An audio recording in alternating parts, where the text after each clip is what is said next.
Thank you, Vera, for the presentation. I would like to invite the other speakers to the stage. So I would call Xavier Leflevre, the leader of the Water Environment Directorate in the OECD. He works at the OECD since 2004.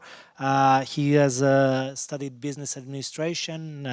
He has a PhD in social and political sciences. So thank you, Xavier. I'd like also to invite Ms. Maria da Graça Carvalho, who is a member of the European Parliament of the PPE group. The second time it has been elected.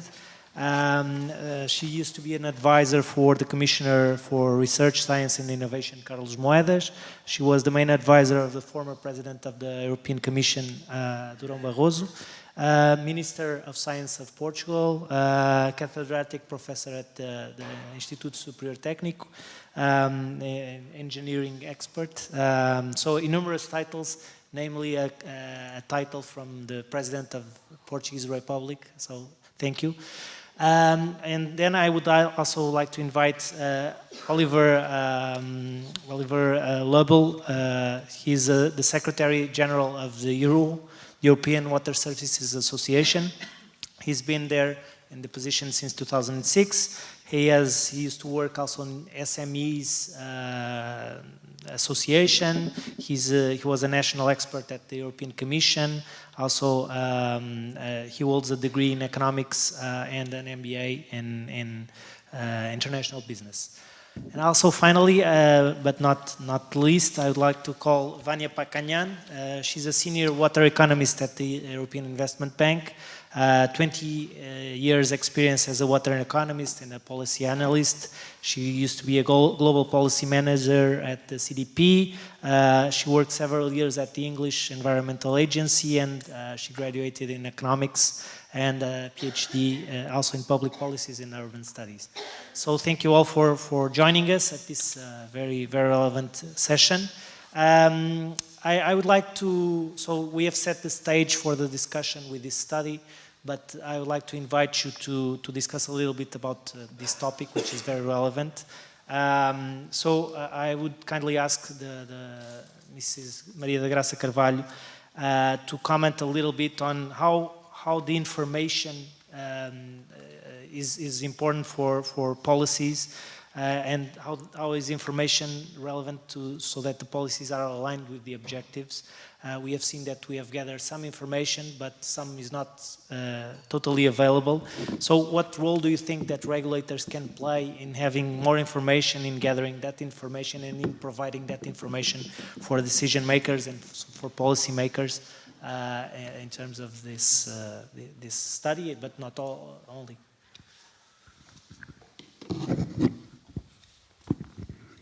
So good morning. First of all, I would like to thank the kind invitation to be here with you, and a special thank to Mr. David Alves, and a compliment to Dr. Mourinho Felix and Professor Vera, all the panelists and everyone that is attending us here and online.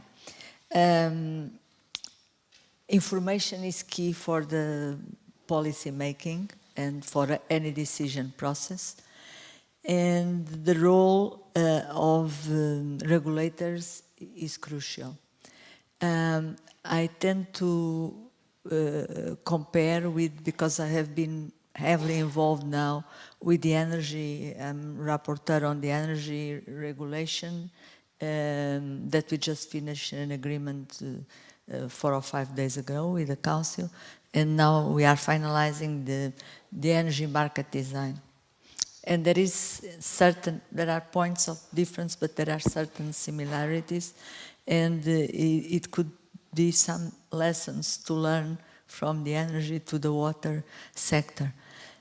First of all, on the regulation, the fact that on energy there is an agency of the European regulators is an interest point that I think could, respecting the national authorities and the national regulators, but is a place where they meet, where they compare, that monitorings, that publishes all the data for the European member states, Now with this new agreement, they will have reinforced powers, but until now they had fantastic work of transparency and showing, comparing what is happening in terms of all the data, and special everything related with costs and prices. It's very important.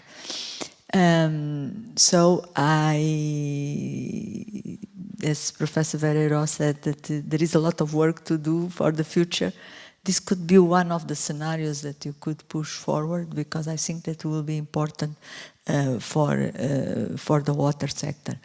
I have to say, and I don't know if the other members of the panel share this experience with me, I was quite surprised. I came to the European scene in 2005, starting as principal advisor of President Barroso, and after in the Parliament, Commission and Parliament, that the reaction from the European institutions to the water this year has changed, but until recently was everything is known, everything has been done.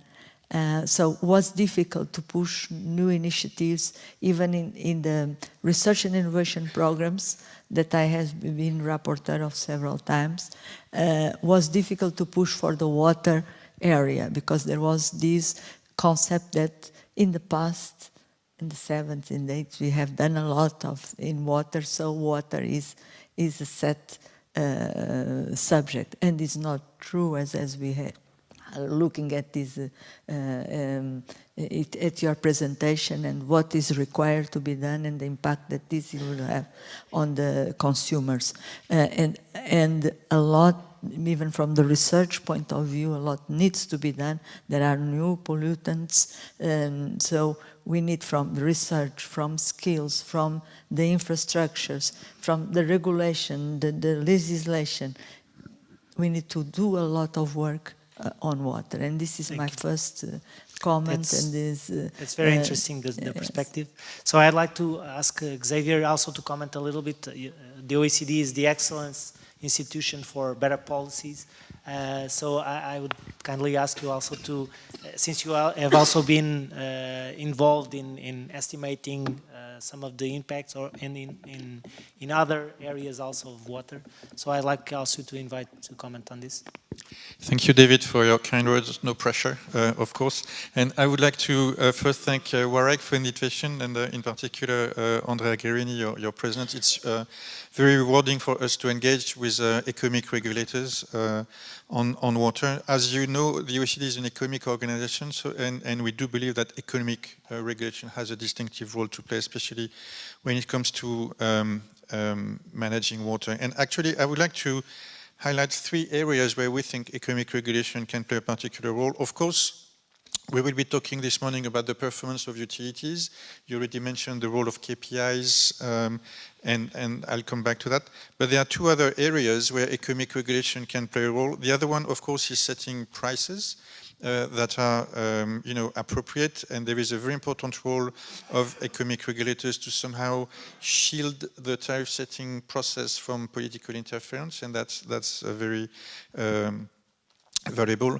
There is a third area which is probably less well known. We think economic regulators can have a role in challenging development and investment programs that are being developed by municipalities or utilities. You somehow can guarantee that these programs are cost efficient.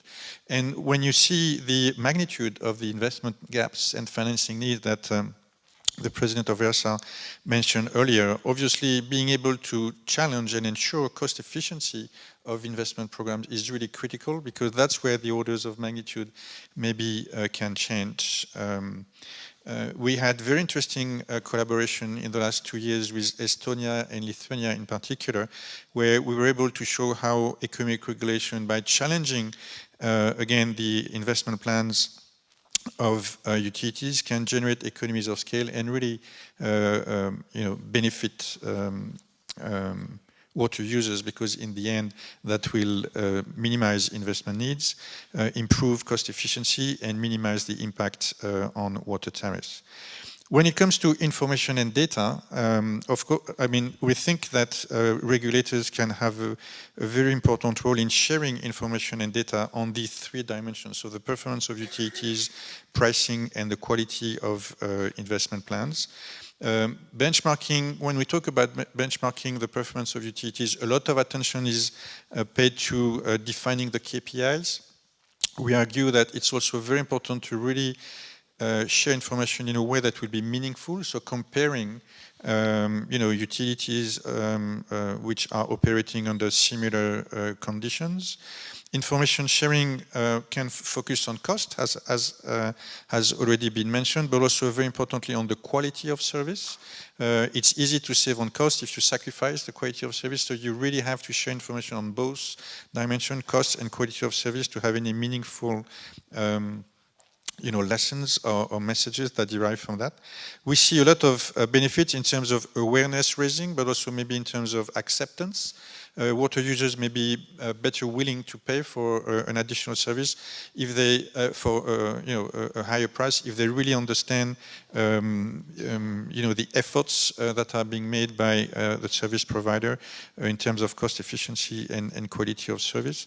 Information sharing can also provide reputational incentives. So it's also an incentive for utilities themselves to do better, because they don't want to perform or being seen as performing less well than similar service providers.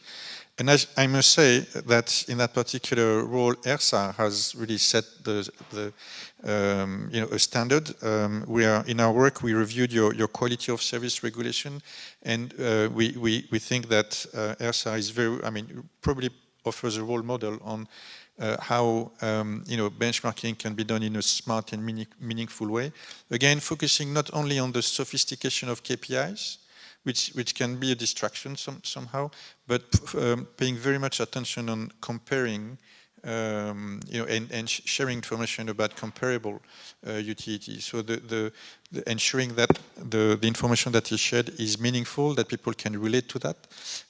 So I would really encourage other regulators to look into that particular program from ERSA, which at the OECD we think is very relevant. Thank you for the publicity. Sorry if that affects your humble approach, but it had to be said. Thank you, Xavier. So we have invited also the Association of Operators, and I mean, you are the most important actor in this new directive, because you are the ones supposed to be implementing it. So obviously you should have a voice in what should be done to be implemented. But also I would like to invite you to comment a little bit. So this is the Urban Wastewater Treatment Directive, but there are other sources of pollution, other damaging, other sources damaging water bodies. So how do you think, on the one hand, how do you think that this directive could be better implemented, and how do you think that also those other sources of pollution could be addressed, and how they could complement the work that it's been done in the urban sector? Yeah. Thank you very much for the question. I would start by saying that our sector has a big role to play in protecting public health and our water resources, and the Commission has quite well presented the remaining pollution coming from urban wastewater treatment plants. So, and the new directive will put in place the tools to tackle that remaining pollution, and we fully support this, and we support our role in improving the environment. On the other hand, it is very clear that we are just one pathway of pollutants to the environment. There are multiple pathways. There are point sources, there's diffuse pollution, agriculture, industry, air deposition. So I would say on certain indicators, we will make a major step to achieving good status of our surface water bodies. But generally, it will not be enough to achieve this status across the continent without tackling the other sources, which of course means it brings us to the point of control at source. So we are the final barrier between human activities and nature. Pollution needs to be controlled at the source. And here we see, I would say, quite some worrying trends. End of pipe legislation, like the Drinking Water Directive, Urban Wastewater Treatment Directive, also the Environmental Quality Standards Directive, they are reinforced and we support this. At the same time, we see efforts to weaken legislation which would improve control at source, and can give you some examples. Some days ago, the European Parliament rejected the sustainable use of plant protection products regulation, which would have been a major step towards protecting groundwater resources and surface water resources. We see efforts to weaken the Industrial Emissions Directive, the Nature Restoration Law. We see now efforts to weaken the environmental credentials in the pharmaceuticals legislation. All of these are control at source measures that could improve the quality of our water bodies. And also we see that REACH is postponed. We see increasing doubts about the future of the restriction of PFAS. So quite some worrying trends. And I would say, and I'm a bit provocative, I'm not talking about financing now and governance. When we want to have a good implementation of the Urban Wastewater Treatment Directive, we need to start with control at source measures. The less the wastewater is polluted, the less we have to treat, the less energy we will use, the less resources we will use, and the less costs we will have. So let's start with that. Thank you. Thank you. So Vanya, getting back to this governance part and also the control at source and other implementation challenges, can you also elaborate a little bit on that?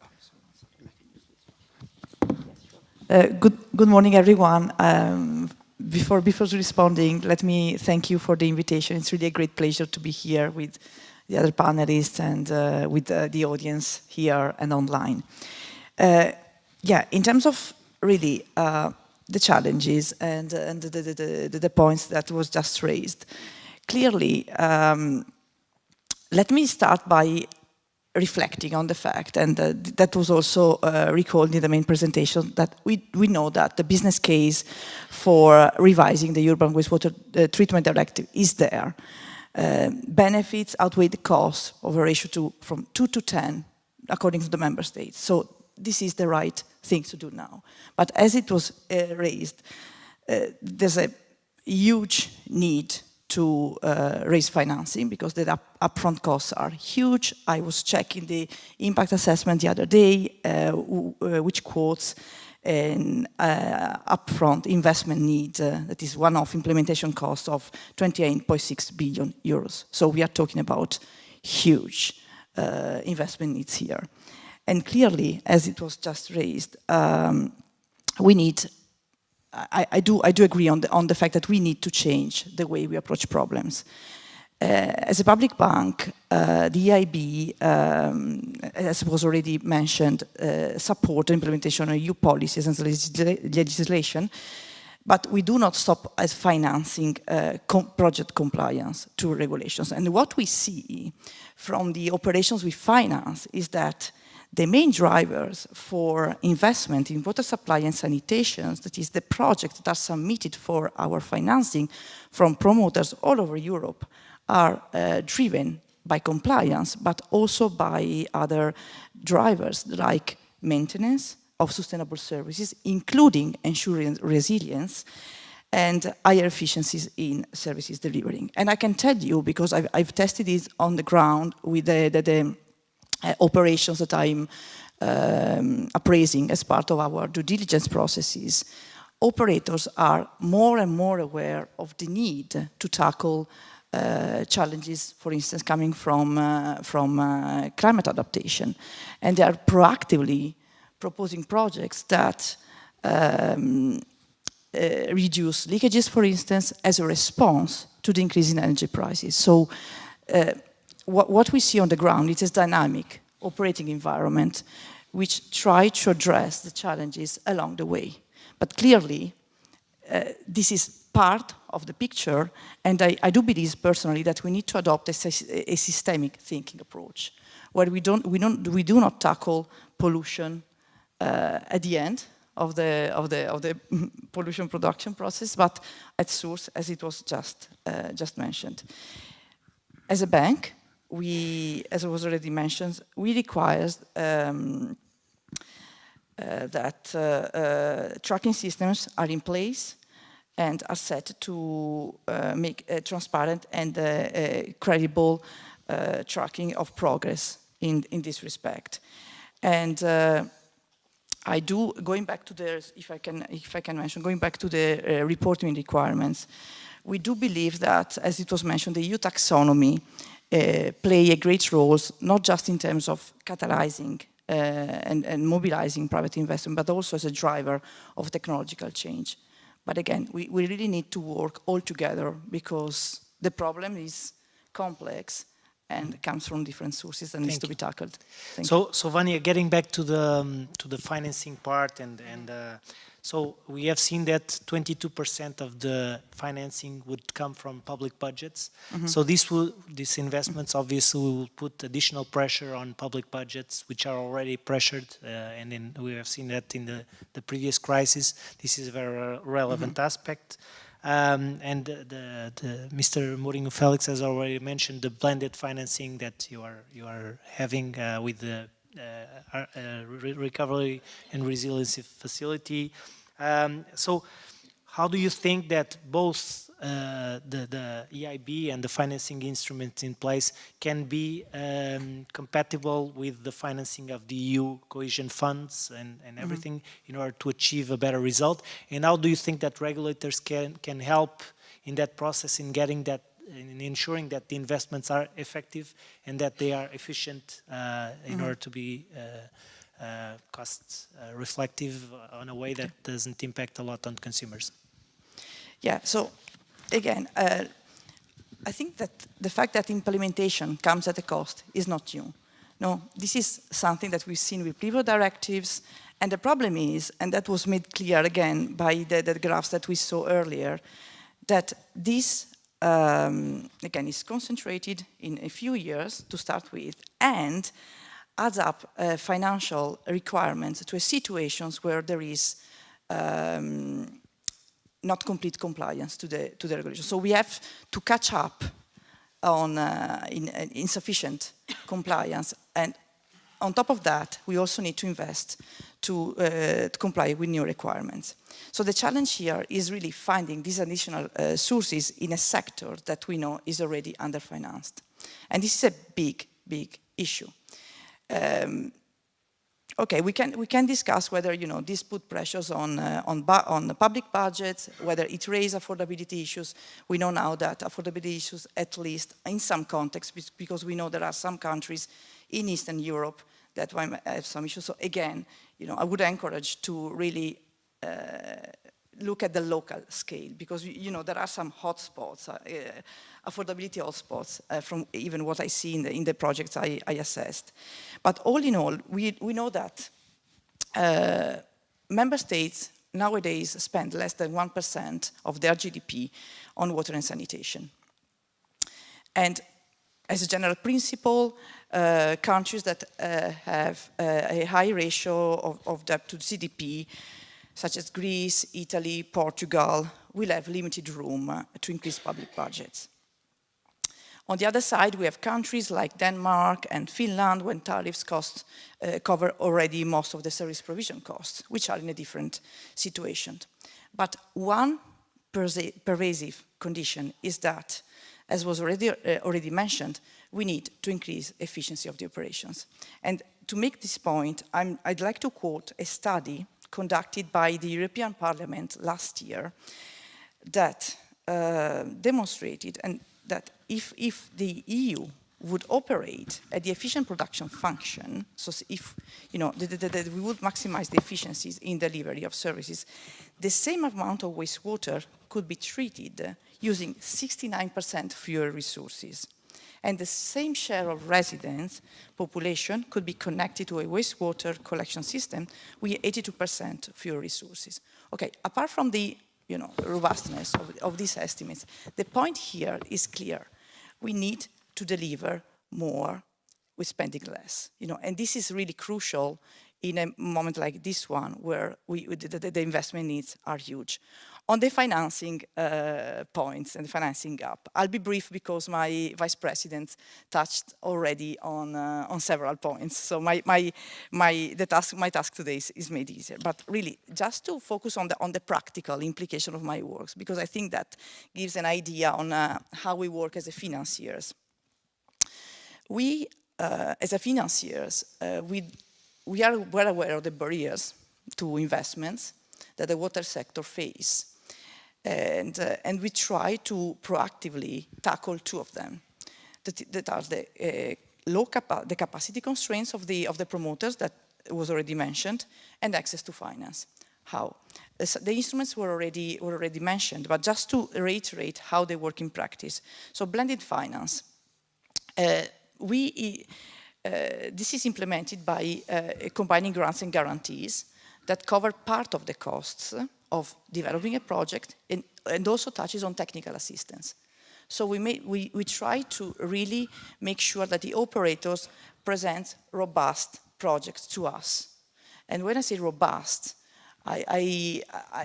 clearly we do look at the bankability of the projects, but we also check whether the proposed option is the least cost one. No? We compare the cost, the unit cost that we show in the project that are presented to us to the average industry cost. So in that respect, the monitoring and the benchmarking activities made by regulators is crucial for our due diligence appraisal processes.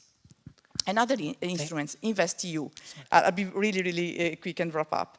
This is also a powerful tool because, as it was mentioned, the EU guarantees allows us to take on more risks and finance more projects. One final remark. There is always this dichotomy between tariffs and government spending. But actually, in our operation, we see that grant and guarantees should not necessarily come from central budgets. We also work with regional governments. And I'll conclude by giving you one example where the IB is continuing on securitization of hydro bonds benefit from a regional guarantee in the Veneto region, northeast of Italy. So again, to emphasize the fact that we need to really work at different levels, not just local versus national, but we really need to try and exploit all possible support along the way. Thank you very much. So Mrs. Maria da Graça Carvalho has already mentioned a little bit about the innovations. So I think that this new directive also brings that perspective. So we need innovations, we need new technologies also to bring costs down, but also to improve the treatments in a way that is more efficient. So I would like also you to comment on a little bit what kind of programs there are in order to incentivize that innovation.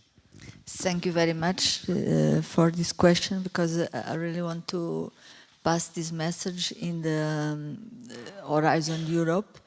We have managed, that I was rapporteur, we have managed to introduce in the part that is called European Institute of Innovation and Technology, that is the only part that has the three components: higher education, research and innovation, higher education at the postgraduate level, and on the training.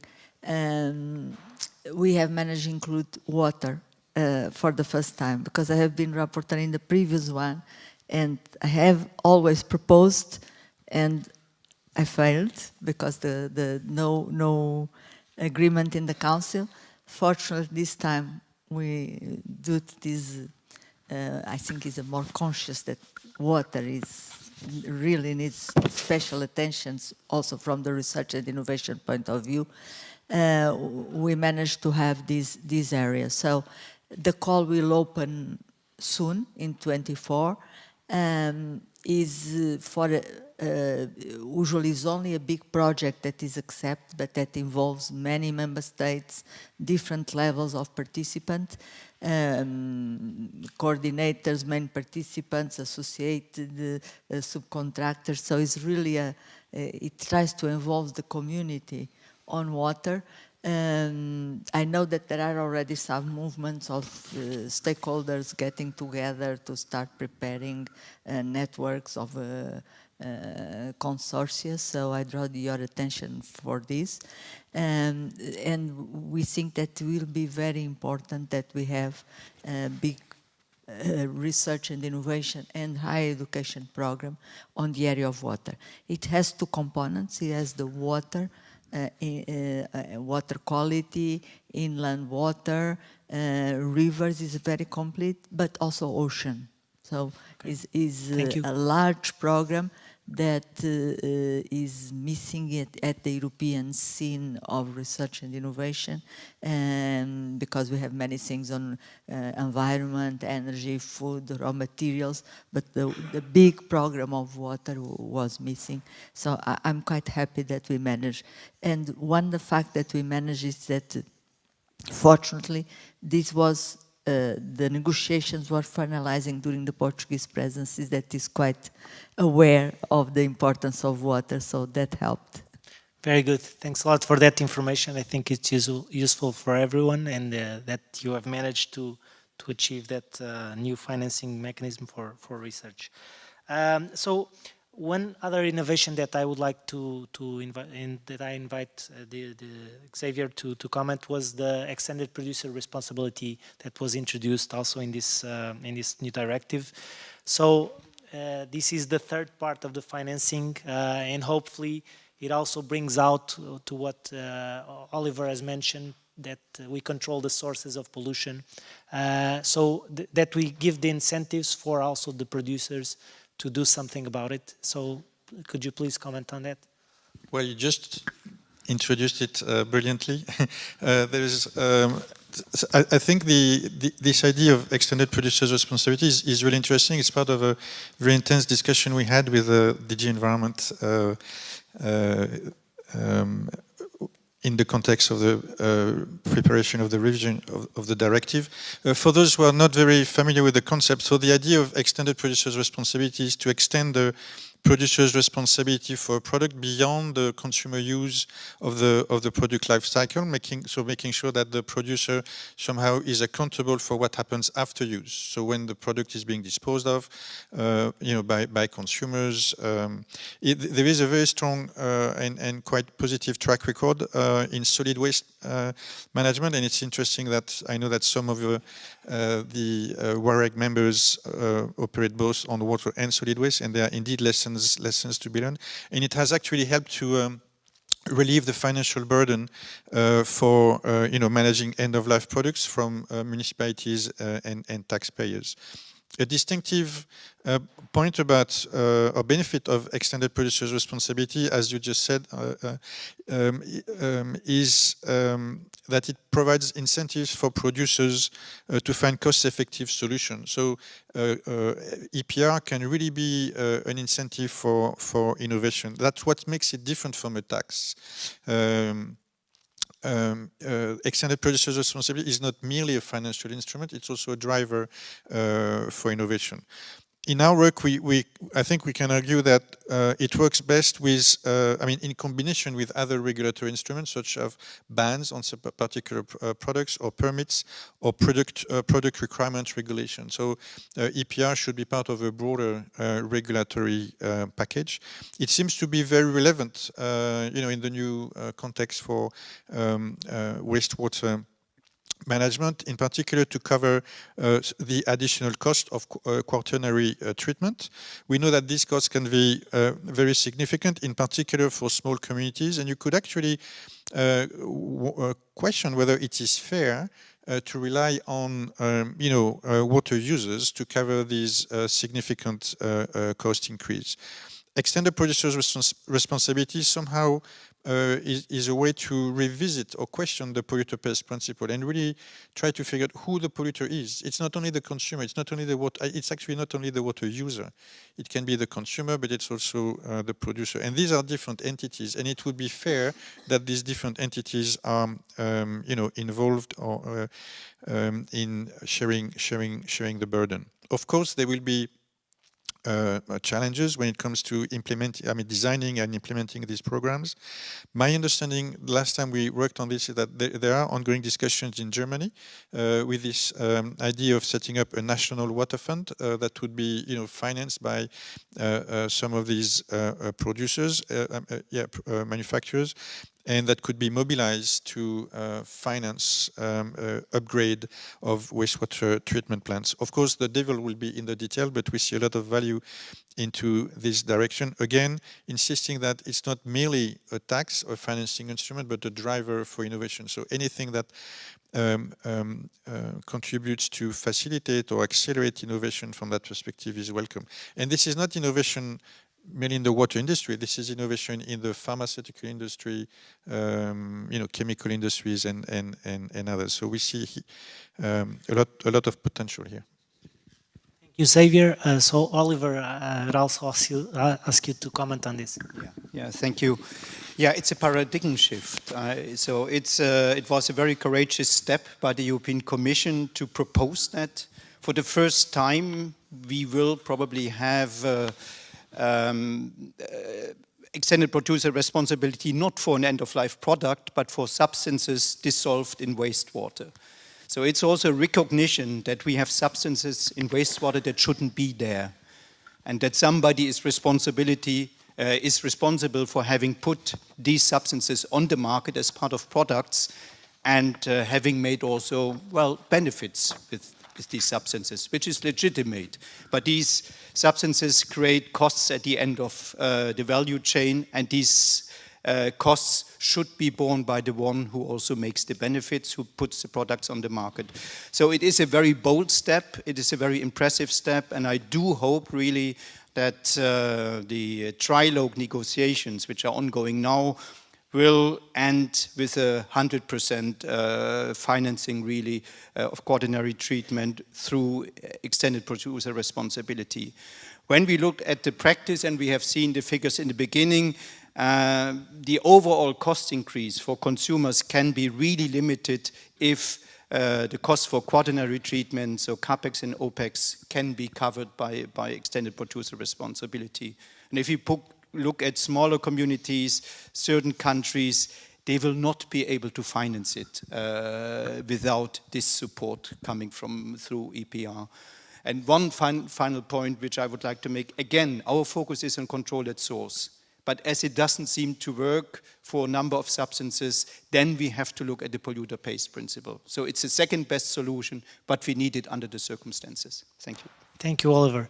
So we don't have time for many more comments. So I would like to ask you all to, in 3 words, sum up either the challenges or what the new directive brings. 3 words. So I would kindly ask Vera to start. If you can sum up what the new directive brings. Okay. C words. More than 3, actually. So climate action means cohesion and clean water, costs being covered, and lots of courage. Thanks. I guess an overarching message that we can do better with the finance that's already available, and there is a very significant role of economic regulation in promoting the cost efficiency of programs, and that's the role for WAREG. Thank you.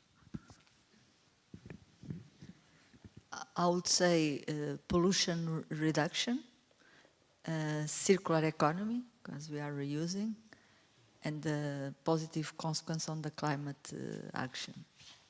Thank you. Putting perhaps urban wastewater treatment in a societal context as part of service to society, part of the energy market, part of circular economy, part of climate adaptation efforts. So that's a puzzle stone, I think, a puzzle piece in this larger context. Thank you.